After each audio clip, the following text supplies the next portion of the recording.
हम साधारण जीवन अपनाए तो असाधारण विचार हमारे सुरक्षित हो जाएंगे भजन के लिए।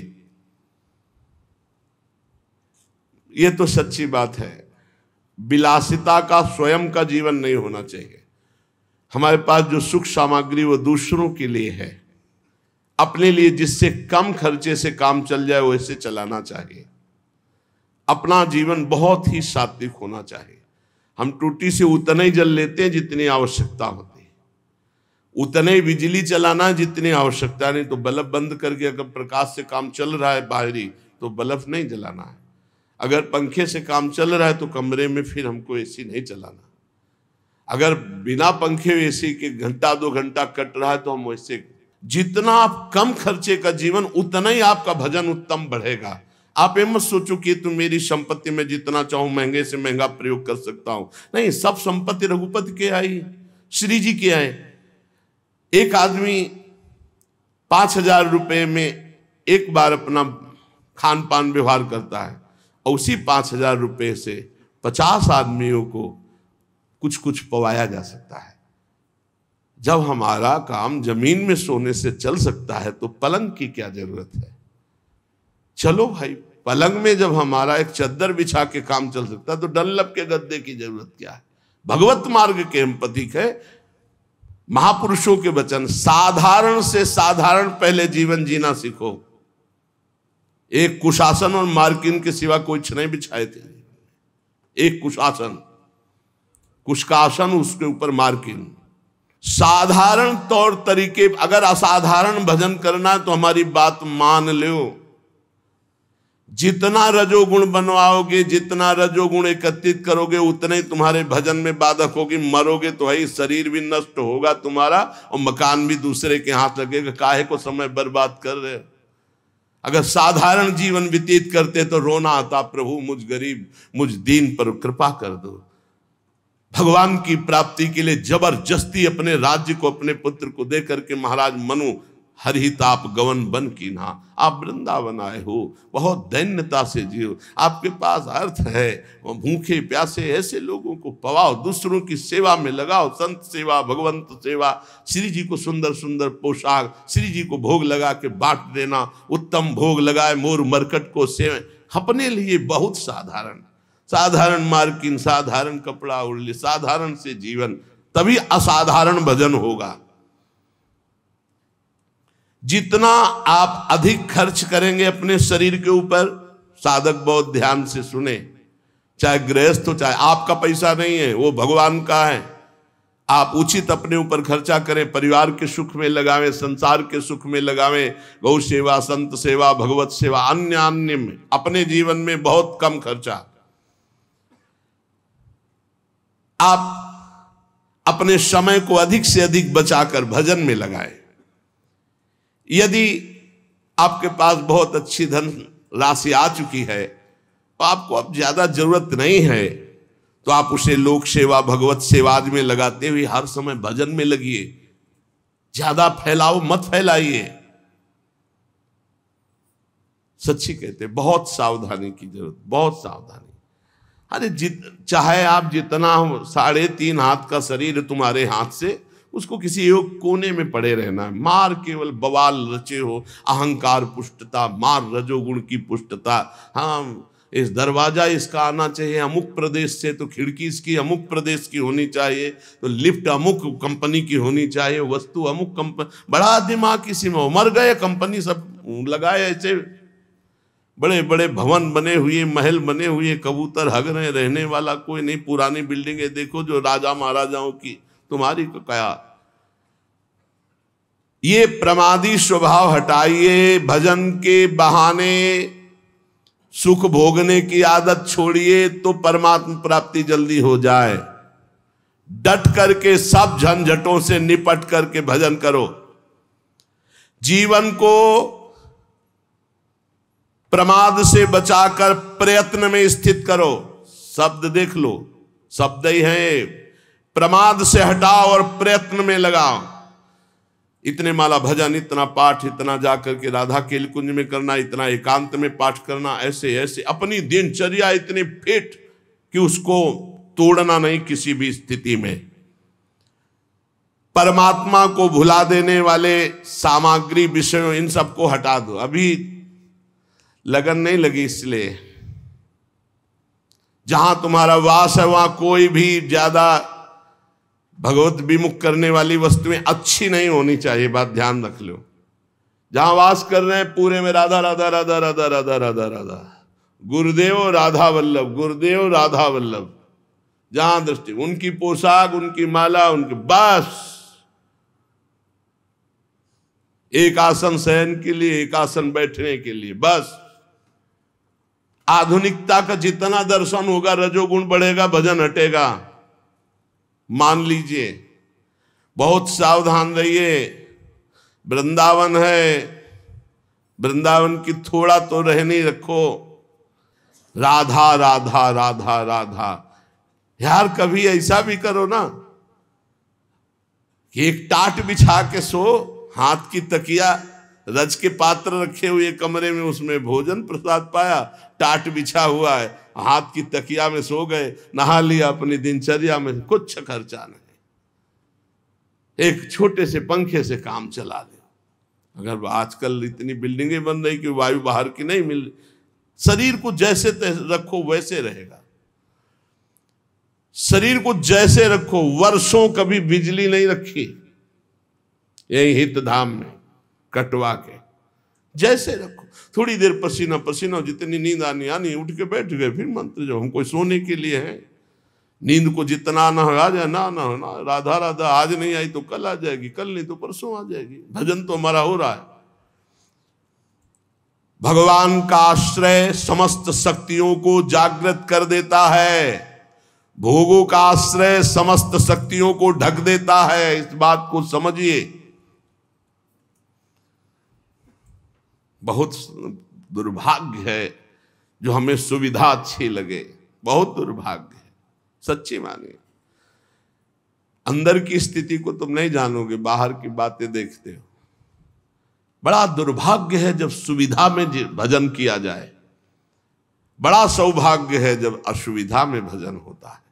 जो असुविधा में भजन किया महापुरुषों ने, वो सुविधा में, वो तो सुविधा भ्रम है, सुविधा भ्रम है। देखो, पूज्य श्री रघुनाथ दास गोस्वामी जी के पिता ने रसोईया, रुपया, सब व्यवस्था, सेवक जन भेजे कि अब जब जगन्नाथपुरी में ही रहेगा बेटा बाबा जी बन के, तो सारी सुविधाएं। अपने आप वैरागी को कोई शिक्षा नहीं देनी होती। एक दो दिन भोग बनाया, महाप्रभु चैतन्य देव को पवाया, फिर कहा कि जब हम भगवत मार्ग में चले तो मेरे प्रभु के द्वारा मेरा भरण पोषण होना चाहिए, ये पिता के द्वारा वैभव का नहीं। वापस कर दिया सब। और जगन्नाथ जी के सिंहपौर पर जो भिक्षुक जन हैं उनके बीच में खड़े हो गए। तो भिक्षुक जनों का तो अभ्यास था, दौड़ दौड़ के आगे लेते, वो गंभीरता से खड़े रहते। जब कोई उनकी तरफ देख कर दे देता तो वही पा लेते ने, रात दिन भजन करते। इस वृत्ति को भी ठीक नहीं समझा। फिर एक अन्य क्षेत्र से थोड़ा अन्य, इस वृत्ति को भी सुविधाजनक समझा। रात्रि में जो प्रसाद फेंक दिया जाता, गौएं भी नहीं पाती, वो उठाकर धोकर फिर पाते, रात दिन नाम जप। महाप्रभु चैतन्य देव जी को जब गोविंद जी के द्वारा पता लगा कि ऐसे रघुनाथ दास जी, तो चुपचाप रात्रि में गए और भोग लगा को पाना ही शुरू किया था कि ऐसे, और कहा इतना स्वादिष्ट अमृत जैसा भोग अकेले अकेले पाता है रघु, मुझको निमंत्रण नहीं दिया। अरे प्रभु आपके लायक नहीं। बोले यही तो अमृत है। महाप्रभु भगवान का आश्रय समस्त शक्तियों को जागृत करता है और भोगों का आश्रय इस समस्त शक्तियों को ढक करके पाप ताप संताप उत्पन्न करता है। जो भगवान का आश्रय ले लेता है, भगवान उसके सारे दोषों को अपना दोष मान लेते हैं, सारे उसके अपराधों को स्वयं मिटा देते हैं। भगवान के बल के समान कोई बल नहीं, इसलिए उपासक को अपना बल नहीं, भगवान का बल का भरोसा रहकर निर्भय हो जाना चाहिए।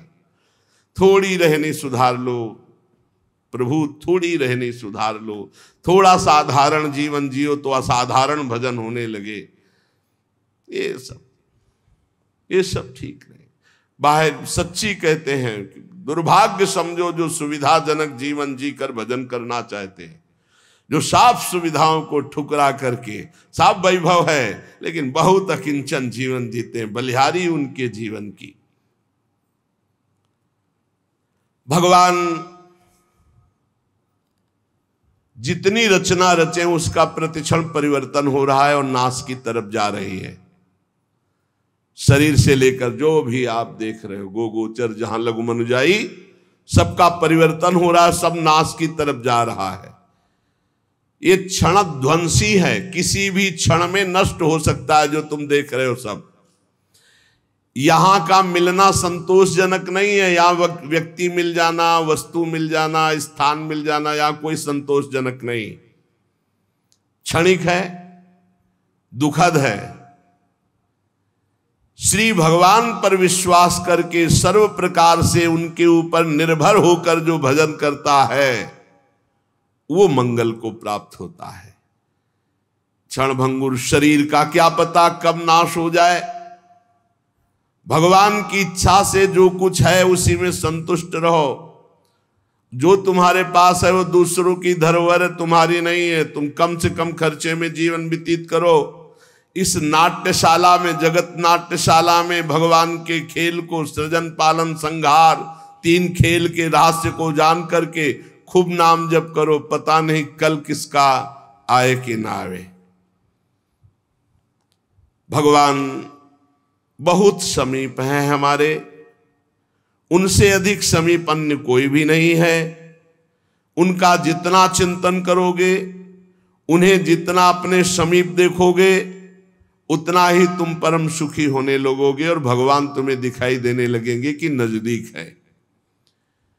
जब तक अपनी इंद्रियों को वश में नहीं करोगे, मन को वश में नहीं करोगे, तब तक परमात्म स्थिति नहीं आती। श्री भगवान ने गीता जी में अर्जुन जी से कहा कि जो योग युक्तो विशुद्धात्मा विजितात्मा जितेंद्रिय सर्वभूतात्म भूतात्मा कुर्वन्नपि न लिप्यते। जिसकी इंद्रियां भजन के प्रभाव से वश में हो गई हैं,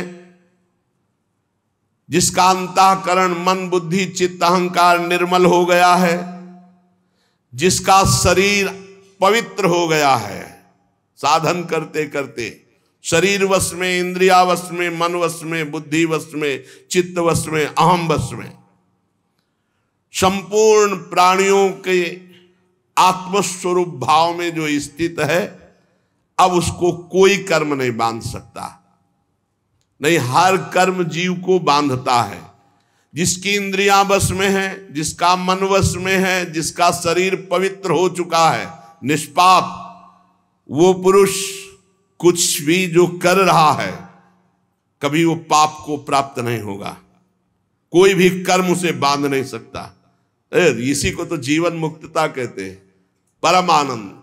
देखो भगवान कह रहे हैं, नैव किंचित करोमीति युक्तो मन्येत तत्त्ववित् पश्यन् श्रृण्वन् स्पृशन् जिघ्रन् नश्नन् गच्छन् स्वपन् श्वसन् प्रलपन् विसृजन् ग्रहणन् निन्मिषन्नपि इंद्रियाणि इंद्रियार्थेषु वर्तन्ते इति धारयन्।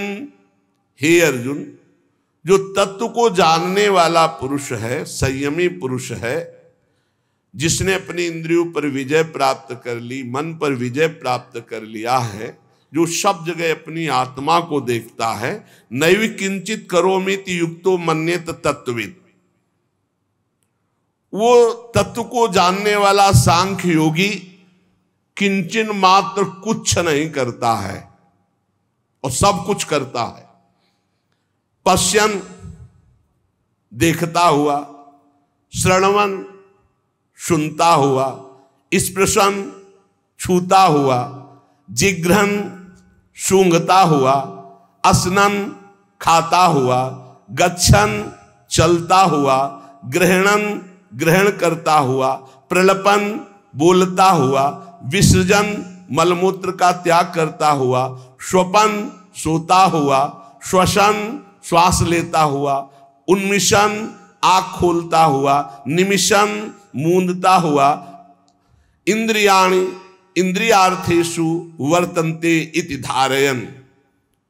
उस ज्ञानी महात्मा को पता है कि संपूर्ण इंद्रियों के विषय में बरत रही हैं, किंचित एवं न करोमि इति मन्येत, मैं स्वयं कुछ भी नहीं कर रहा हूं। बहुत गूढ़ विषय है। पश्यन श्रवण स्पृशन जिघ्रन नसनन गच्छन स्वपन श्वसन, ये सब क्रियाएं हो रही, बड़ा उच्च कोटि की अवस्था। ग्रहणन प्रलपन विसर्जन स्वपन श्वसन उन्मिशन निमिशन अपि इंद्रियाण इंद्रियार्थेषु, सूंघता हुआ, देखता हुआ, खाता हुआ, चलता हुआ, ग्रहण करता हुआ, बोलता हुआ, मलमूत्र का त्याग करता हुआ, सोता हुआ, श्वास लेता हुआ, आंख खोलता हुआ, मूंदता हुआ, संपूर्ण इंद्रियों के विषय में बरत रही, मैं कुछ नहीं कर रहा। ऐसे महापुरुष के द्वारा जो भी कुछ होता उसको कुछ नहीं भोगना पड़ता, न पाप न पुण्य। पूरे संसार का संहार हो जाए तो कोई पाप नहीं, पूरे संसार का पुण्य हो जाए तो कोई उसको पुण्य नहीं, क्योंकि वो देख रहा है कि इंद्रियों में बरत रहे, गुण गुणों में बरत रहे हैं, मैं इन सब से विलग हूं। ये स्थिति जीवन मुक्त महापुरुष की होती है,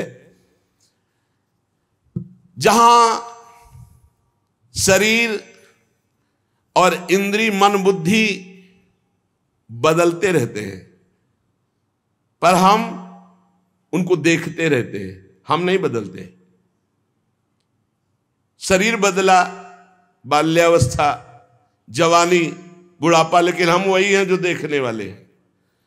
पहले रजोगुणी बुद्धि थी, फिर सतोगुणी आ गई, लेकिन हम बुद्धि को देख रहे हैं, हम बुद्धि नहीं हैं, बुद्धि को देखने वाले। इंद्रियां पहले चंचल थी, फिर शांत हो गई, हम इंद्रियों को देख रहे हैं, दृष्टा है, हम इंद्रिय नहीं हैं। मन को भी हम देखने वाले हैं, हम मन नहीं हैं। स्वयं हम परमात्मा के स्वरूप हैं। जैसे अंश कहा जाता है ना, तो चाहे एक चम्मच गंगा जल हो तो गंगा जल, और चाहे एक बहुत बड़े टैंकर भर के तो गंगा जल, और चाहे पूरी धारा तो गंगा जल। परमात्मा का अंश जीव परमात्मा स्वरूप ही है। पूर्ण परमात्मा का अंश जीव परमात्मा स्वरूप ही, ये बात मान लो। चेतन अमल सहज सुख राशि, बदलने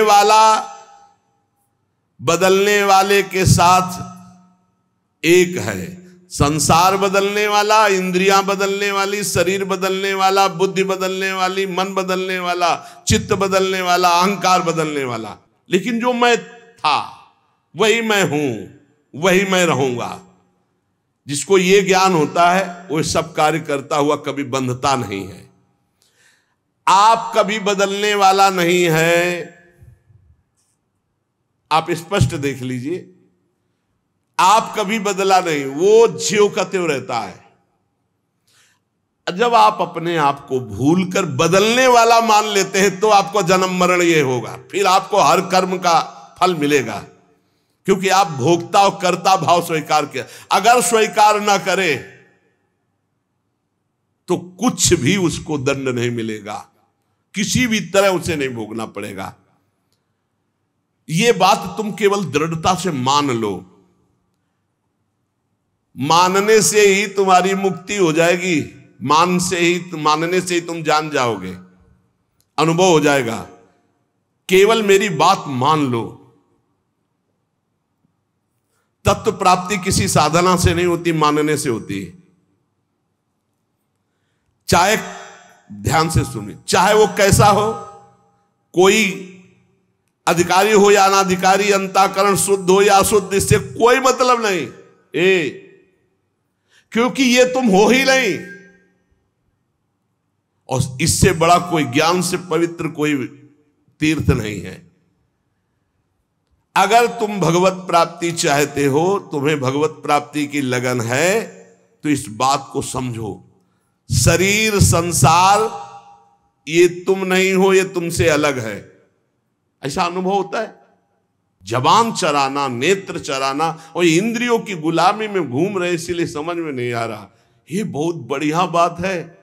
यद्यपि मृषा छूटति कठिनाई, अगर समझ जाओ तो केवल समझने की बात है, कुछ करने की नहीं। भगवत प्राप्ति समझने की बात है। ये बहुत सुंदर बात, इसी को हमने कई बार सत्संग में कहा है। आप अपने अंतःकरण की बात किसी से मत बताइए कि आपको कोई विकार है। जब आपसे कोई पूछे तो मुस्कुरा के उत्तर दो, बहुत सुंदर, बहुत कृपा है ठाकुर जी की, बहुत आनंद है। वो धीरे धीरे अंतरे में भस्म हो जाएंगे। उनकी सत्ता ही नहीं, आप जब सत्ता देते हैं तभी वो आपको परेशान करते हैं। भगवान कहते हैं मात्रा स्पर्शास्तु कौन्तेय शीतोष्ण सुख दुखदा आगमा पाइनो अनित्यास्तास्तितिक्षस्व भारत। ये आने जाने वाले विकार हैं, इनकी सत्ता नहीं है। इनको चुपचाप सह जाओ अंतःकरण में। तुम्हारे में तो आए ही नहीं, अंतःकरण में तन्मयता होने के कारण तुम्हें भास रहा है। तुम में तो कभी कोई विकार हो ही नहीं सकता। तुम तो निर्विकार सच्चिदानंद थे, हो रहोगे। कभी कोई विकार तुम्हारे को छू ही नहीं सकता, कभी कोई पाप तुम्हें छू ही नहीं सकता। इस शरीर से हुआ, शरीर को भोगना पड़ेगा। तुम शरीर नहीं हो। अब इतना ज्ञान हो जाए तो जीवन मुक्त हो जाए। एक मार्मिक बात है जिसकी तरफ साधक ध्यान नहीं देता, वो ये कि परमात्मा की प्राप्ति करने से नहीं होती, मानने से होती। और सब करने में लगे, सब करने में लगे। और यहां कह रहे एक साधक इस तरफ ध्यान नहीं देता। परमात्मा की प्राप्ति स्वतः सिद्ध है, करने से नहीं, मानने से होती है। मानते करके मान लो या मान के जान लो। जो सत्संग सुनते हैं उनको जो प्राप्त होता है वो 50 वर्ष साधना करने पर भी नहीं। साधक में बहुत अंतर मिलेगा, एक सत्संगी और एक एकांतिक। तो बहुत अंतर होगा। सत्संगी बहुत हो, अपने बचाव पक्ष का जोरदार ज्ञाता होगा। परमात्मा प्राप्ति करने का भाव बाधक है। कैसा? मैं परमात्मा प्राप्ति करूंगा साधना से, बहुत लंबा समय होगा और किसी महापुरुष का जब संग मिलेगा तो तुम मानने पे आ जाओगे तो जान जाओगे। अगर अभी मानने पे आ जाओ तो जल्दी जान जाओगे।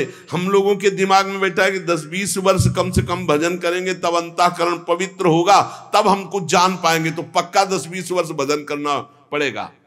अगर आपको ये तो जानने की बात है, हमें बताया जा रहा है कि मैं परमात्मा हूं, मेरे में कभी विकार होते ही नहीं।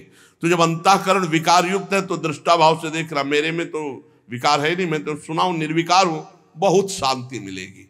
उसी समय वो विकार नष्ट होने लगेंगे। बड़ा बड़ा जप अनुष्ठान, ध्यान अनुष्ठान, ये सब जो करके प्राप्त करने के बहुत लंबा समय लगेगा।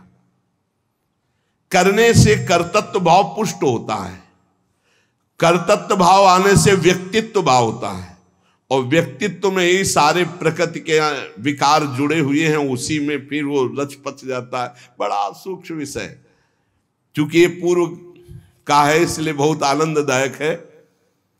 शरीर से तदात्म कर्तृत्व भाव से हुआ है।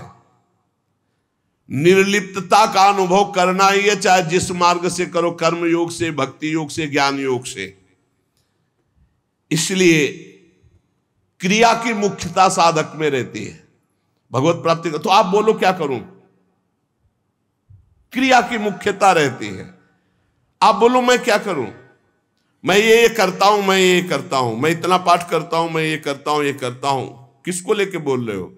वाकेंद्री से पाठ कर रहे हो, शरीर से सेवाएं कर रहे हो, चेष्टाएं कर रहे हो, लेकिन तुम तो इससे अलग हो ना। इतना ज्ञान है कि नहीं? अगर इतना ज्ञान नहीं तो सब कुछ अहंकार की धारा में हो रहा, वो शुभ कर्म के अंतर्गत आ जाएगा। जब अहम की धारा शरीर से जुड़ जाती तो भाषा बदल जाती है। सुनना भाषा, पहचान लेना। मैं करता हूं, मैं खाता हूं, मैं पीता हूं, मैं बोलता हूं, मैं चिंतन करता हूं, मैं निष्कामी हूं, मैं कामी हूं, मैं क्रोधी हूं, मैं क्षमावान हूं। मैं के आगे जितना जुड़ गया वो सब प्रकृति राज्य। क्रिया होती शरीर से, वो मान रहा मैंने किया। हर इंद्रियां क्रिया कर रही हो, हमारे इंद्रियों के कर्ता बने बैठे हैं।